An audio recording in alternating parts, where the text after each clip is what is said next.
Next question, question number 25 chapter number 12 से।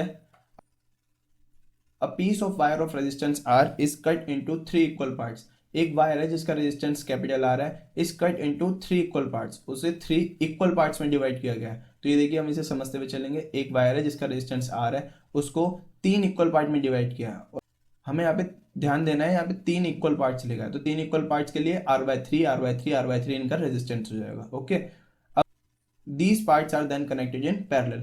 इन तीनों पार्टों को पैरेलल में कनेक्ट किया गया है। Okay, if the equivalent resistance of this parallel combination is R1। अब इन तीनों का जो इक्विवेलेंट रेजिस्टेंस निकालेंगे हम पैरेलल में, उसका रेजिस्टेंस है R1। What is the value of the ratio R1 to R।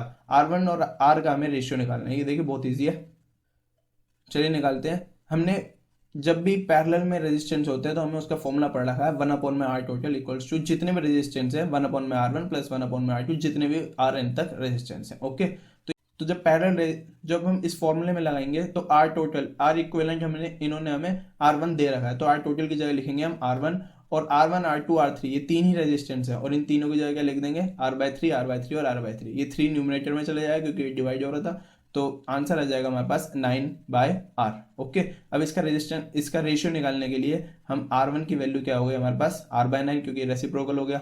R/9 हो गई तो R हमें रेशियो निकालना था R1:R, तो R यहाँ पे डिवाइड हो जाएगा, R1/R इक्वल्स टू 1/9 और रेशियो हमारे पास आ गया 1:9। ये इसका आंसर है। एक बार फिर समझ लेते हैं। पैरेलल रेजिस्टेंस का फॉर्मूला हमारे पास ये रहा। इक्विवेलेंट रेजिस्टेंस इन्होंने पैरेलल में हमें दे रखा है, तो R टोटल की वैल्यू क्या हो जाएगी R1 और R1 R2 R3 हमारे पास पहले से ही है R/3 R/3 और R/3। R/3 को जब हम सॉल्व करेंगे 1/R/3 को, तो 3 न्यूमरेटर में आके 9/R हमारे पास आंसर आ गया। अब ये बहुत ईजी है, हमें R1 to R का रेशियो निकालना है, तो R1/R हम यहाँ पे लिख देंगे और 1/9 आ गया, तो R1 रेशियो R का 1:9। आई होप ये क्वेश्चन आपको समझ आ गया होगा।